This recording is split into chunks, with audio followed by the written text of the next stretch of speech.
Tembakau dan masyarakat Nusantara adalah dua hal yang tak terpisahkan. Di balik kepulan asapnya, ada roda ekonomi yang menghidupi jutaan jiwa. Namun, bertahan di industri ini bukan sekedar soal meracik rasa, melainkan soal keberanian bertransformasi dan menaati aturan. Selamat datang di Jejak Bisnis. Kali ini kita akan melihat lebih dekat pergerakan CV Tobacco Sundara Industri. Simak videonya sampai akhir. Jangan lupa subscribe dulu official Wonosobo Web TV.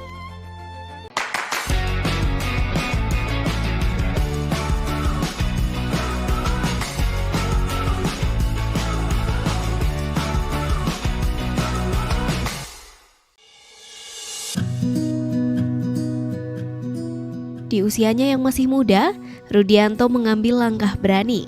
Di saat banyak pemuda memilih karir di kota besar, ia memilih tinggal dan mendirikan pabrik sigaret kretek tangan atau SKT. Bukan tanpa alasan, langkah ini adalah bentuk penghormatan pada warisan keluarga. Jadi yang melatar belakangi saya membuka usaha sigaret kretek tangan atau SKT ini, saya mau meneruskan usaha dari para leluhur saya. Jadi dulu leluhur saya itu mereka bergerak di bidang pengolahan tembakau. Nah, jadi saya sebagai generasi yang lebih modern itu memiliki pikiran untuk mengembangkan usaha tembakau tersebut. Keputusan memilih jalur SKT terbukti sangat strategis. Di tengah gempuran otomatisasi, sigaret kretek tangan menjadi katup pengaman yang menyerap tenaga kerja lokal. Potensi pasar SKT pun tidak bisa dipandang sebelah mata. Bahkan, perusahaan raksasa kini mulai kembali melirik segmen menengah ke bawah ini. Akan tetapi, seluruh rencana besar ini tentu harus berpijak pada satu landasan utama, yaitu kepatuhan hukum. Bagi Rudianto, pita cukai bukan sekedar pajak, melainkan simbol keamanan dan kontribusi nyata bagi negara. Mengurus izin mulai dari tata ruang, NIB, hingga menembus pengawasan ketat bea cukai adalah proses yang menguras tenaga. Namun, sepadan dengan ketenangan yang didapatnya. Untuk legalitas bagi saya sangat penting ya, khususnya untuk industri yang berkaitan dengan tembakau. Kenapa? Karena keamanan dan kenyamanan kita lebih terjamin. Setiap bulannya, Bea Cukai melakukan bimbingan dan pengawasan ketat, memastikan kapasitas produksi sejalan dengan cukai yang dikeluarkan. Sebuah disiplin yang membentuk CV Tobacco Sundara Industri ini menjadi perusahaan yang kredibel. Berdiri resmi memproduksi sejak Februari tahun ini, strategi membumi diterapkan. Sistem titip jual menjadi ujung tombak untuk menembus warung-warung lokal di Wonosobo. Dan terbukti, status legal menjadi senjata ampuh untuk merebut kepercayaan pedagang.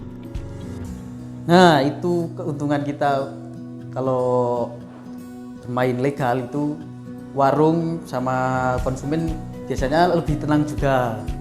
Mereka lebih mantap untuk menerima produk kita. Tentu jalan tak selalu mulus. Tantangan terberat justru datang dari bayang-bayang rokok ilegal. Tanpa beban pajak cukai, produk gelap ini berani merusak harga pasar. Tapi Rudianto tidak gentar. Ia menjawabnya dengan inovasi dan konsistensi rasa. Menggandeng petani dan peracik ahli, kualitas menjadi benteng pertahanan utama.